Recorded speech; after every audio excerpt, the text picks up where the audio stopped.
你知道吗？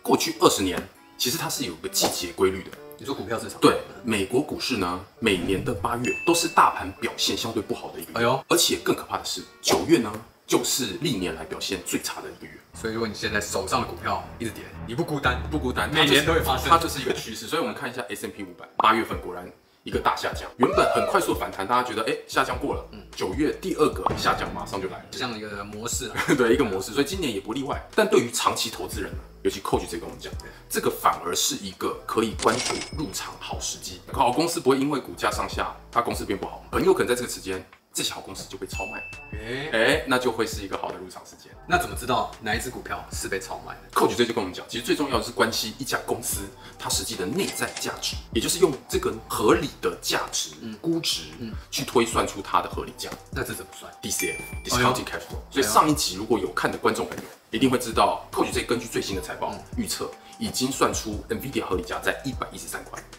Coach C 那时候不是用最新的财报，它是预测财报，因为它的预测都要是接下来15年了，所以等于说不管怎么样，它的预测其实应该大差不差，不会差太多。厉害的是，我们那时候拍的时候是105块，对，所以说值得买进。上片的时候，因为毕竟有时间差，已经疯狂涨到126块。那时候写的合理价值是113啊，然后我还被观众朋友 challenge 说，你不早点讲，126了来讲，但是不用担心，有没有合理价存在就是有它的合理性，买一点就出现。来，现在看一下昨天好不好？实际价102.83。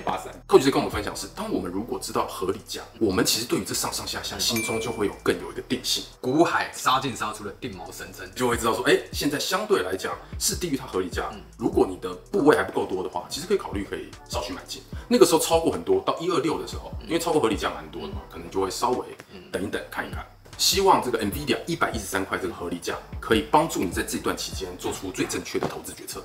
好啊，但现在 NVIDIA 今天102，估值113，才10%，有点太少，有没有多一点的？Coach 直接跟我们分享一个他自己的心头好，也是我们众多优秀的观众上次有加一想要知道的，就是护国神山台积电，在4月的时候就有拍过一支片，分析它的财报以及分析它竞争优势。4月15、4月16，对，它非常厉害。然后那个时候股价已经从140块美元飙到7月10号的高点191美元，然后现在呢在156左右，就是 ADR 啦。根据上一支影片，我们又再分析一下，它其实在目前业绩成长非常强劲的状况，台积电现在合理价应该是多少 ？Coach J 大胆的故事，给大家参考一下，有没有比10% NVIDIA 10% 还要多一点？那我们就直接进入正题，我们来估值。不废话，不废话，我们就 Discounted Cash Flow 估值。OK， 但在估值前呢，还是要解释一下到底估值要怎么算。对，最重要的一个概念其实是 Free Cash Flow， 自由现金流量。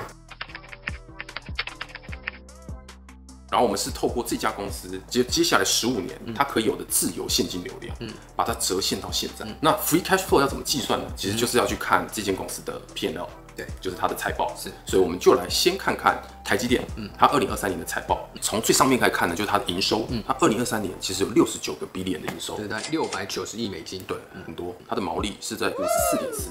超高。接下来呢，就是你扣掉一些operating expense， 就会是 net income。完了之后，下面就有第一个很重要的一个概念是 operating cash flow， 营业的现金流。对，一般我们看损益表的时候，会只有看到 net income 就净利润嘛。对对对。然后通常要看到现金流量表，才会看到这个营运现金流。对。那以简单的概念来讲的话，营运现金流大概就是税后净利，对，然后再加减掉跟现金比较没有关系的损益科目，对，譬如说折旧或者是营运资金项目的变动。以折旧来讲的话，就是买了一个厂房，对。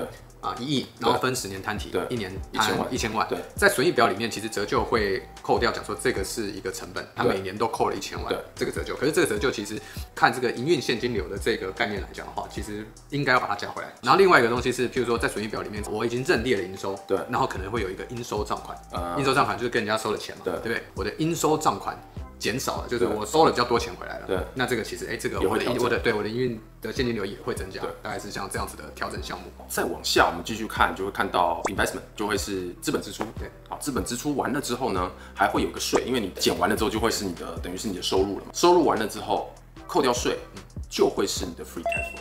基本上大概流程是这样。那这边也给大家再看一次，就是到底 free cash flow 的公式是如何计算的。自由现金流就是公司可以这一期可以自由运用的现金。回到像刚刚的那个讲说把折旧拿掉这件事，你会觉得没有啊，我公司就已经花钱了，为什么还把那个1000万加回去？这里就是要把那个整个1亿减掉，就是我本来有赚这么多钱，可是因为我花掉了1亿买东西，所以我这1亿就是应该要扣掉。对。所以这里的自由现金流量跟刚刚的那个 operating cash flow， 其实它就是用这样子来去看一个公司到底能够花多少钱。对，那我们知道那个概念之后呢，就进入台积电的估值了。好，那估值其实最重要的是我要算出15年的 free cash flow。那我们就是一行一行去看。所以第一个营收成长的假设，上一集我们也跟大家分享，我们就是从这边开始发现台积电真的蛮厉害。从这边可以看到它的 revenue， 第2季度它的 YOY 是33%，它的7月份的财报涨到45%，基本上就是一个爆炸性的成长。Coach 就是用大概成长率在逐步放缓下去估，就比较保守来看未来，估15年。所以这大概是目前营收这边的估计。第2块我们来看一下它的毛利率。好，那所以第一个点呢，还是要回到我们刚刚的表格，可以看到它整体营收成长得很好，但是它其实有2块，高阶制程成长得更快 ，HPC 成长57%，然后3奈米、5奈米的制程成长104%，越高制程卖越多，整体的毛利就会越高。然后第2呢，是目前台积电主要竞争对手其实是三星。那三星在3奈米面临了良率的问题，比如说包含晶片的耗电量其实是高于台积电的10%以上。对，传闻这样讲。那你越省电，其实你越有竞争优势。对，客户就越喜欢。对，然后再来第2个呢 ，Coach 认为台积电的优势领先地位还是可以持续下去。其中另外一个很重要的原因是，它是非常专注晶圆代工的公司，它不会跟像 NVIDIA 或是 Apple 有一些在业务上的竞争。那举例，比如说像三星、Intel， 他们其实都有跟 NVIDIA 或是跟 Apple 手机，它都是有一些竞合的关系。台积电的护城河会越来越宽。最后呢，当然是台积电的技术领先这件事情，不只是竞争优势，还有很强大的定价权。2025年即将要调涨10%。不知道我顶不顶得住？它的高制程，包含它的定价，包含它跟竞争对手相对来讲的优势，这3个点呢，都会让它的毛利率还有可能再往上。保守估计2023假设54.4，你往15年来看，大概有一个持平，应该是没什么问题。第3个，我们就来看一下它的资本支出 Capex。台积电的 free cash flow 比较复杂，比 NVIDIA 复杂，原因是因为台积电就是一个重资产的一个产业。对，就是它的这些良率啊，这些技术很大一部分来自于它对于设备，它的设备、厂房等等的，所以它在2023年投资了310亿美元的资本支出，占了总收入的44%。同时间呢 ，NVIDIA 资本支出才占了2%，差超多的。所以从这个表可以看一下，过去5年其实台积电资本支出平均占收入大概45%，是非常高的金额。对，不过好消息是这样的，就是现在很多国家，现在都去日本设厂，美国设厂，大家都一直叫台积电来我们国家设厂。对，因为半导体现在已经提升到一个国家战略地位，对台积电来说，在补贴上面就有蛮大的优势。2023年从中国、日本就已经获得了大概15亿美元的补贴。对，总体来说呢，其实美国、中国、欧洲大家都已经宣布了超过2000亿美元的晶片补助。根据 Coach J 的预估啊，有可能大概60%这些补助会流到台积电。大家看这个表格，很巨大的影响就是它会大幅度的减少它资本支出占它收入的占比，就不用花那么多钱，对，我就可以盖这么多，还是可以盖那么多厂。所以之前刚刚看嘛，就过去5年平均是45%。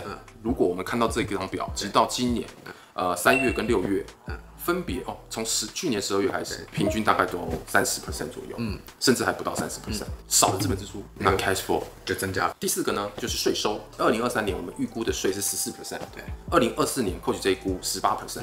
其实原因是因为现在台积电在世界各地慢慢扩厂，对，有可能有些国家的税收原本就比较高。对，其实台湾对于台积电在收税这一块是给很多优惠的，然后有些可能是税比较高，或是有些可能是优惠没有那么多，对，所以这些情况加起来，就是当一直不断的扩厂呢，Coach这次预估台积电的税收会慢慢从14、18，然后慢慢到2037年变成25%。对，就是用保守的来估计台积电未来的那个税的支出。对，就是这个是我们在估值里面的假设，是偏保守的。因为有可能就是台积电会一直可以拿到这些，对，一直拿到最好的优惠，也不一定，只是说我们就跟大家稍微分享一下，我们在估值上面还是会先用比较保守的去看它，就帮大家整理刚刚我们的所有的假设。如果你看到这边，赶快给我们一个赞，真的，对，接下来马上就要看到估值了。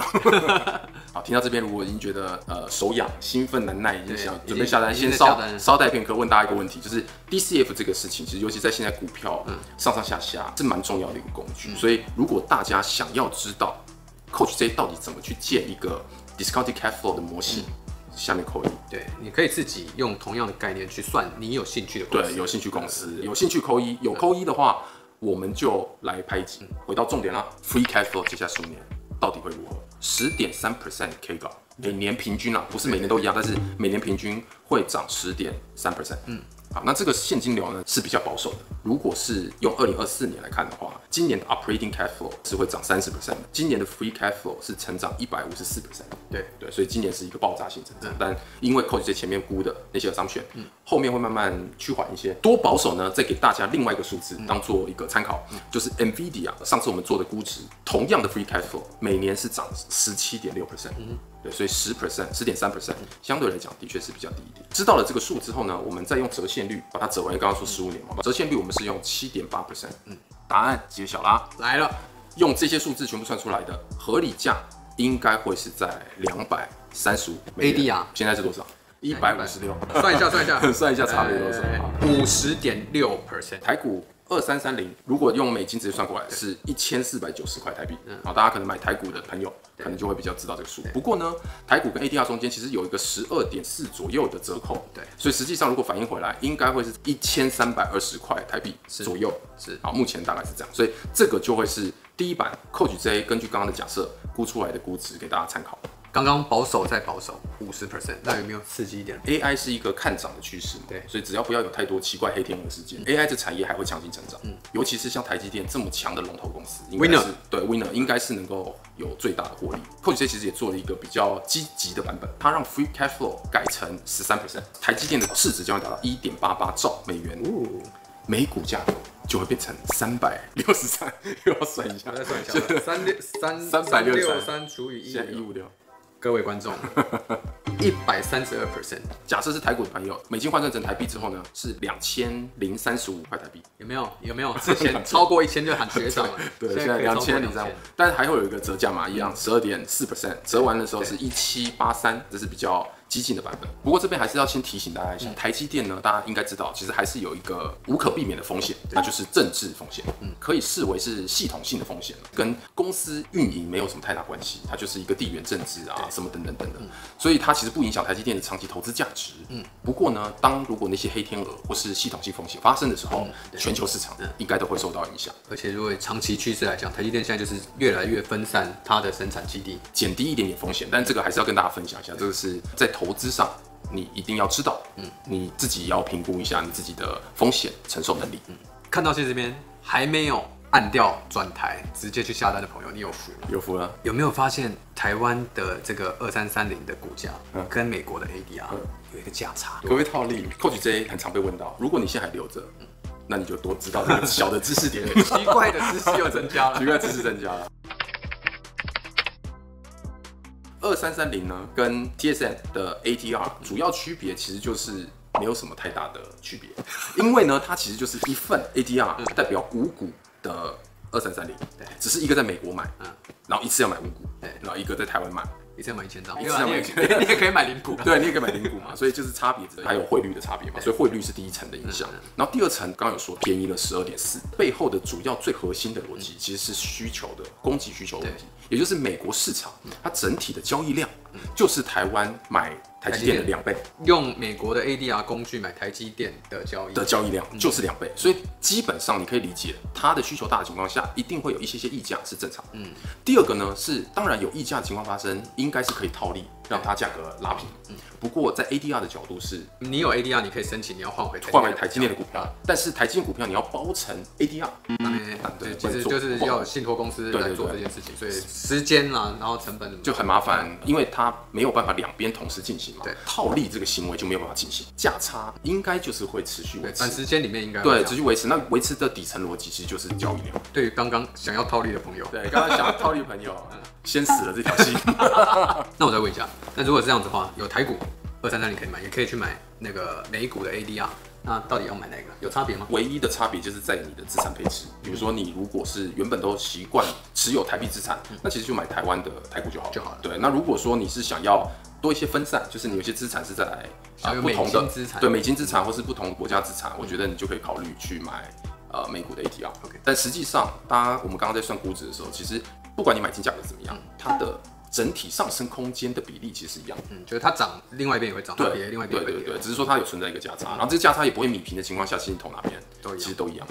希望今天影片对大家有帮助，心中有一个合理价，心里也比较安心一点。对，要不然跌的时候心里就是上上下下，上上下下。那如果你对于台积电的合理价有什么不同看法，也可以在底下留言，或者是还想看哪些公司的合理价，敲碗许愿。对，我们跟 Coach 再讲一下。那我们就下次影片再见啦，拜拜。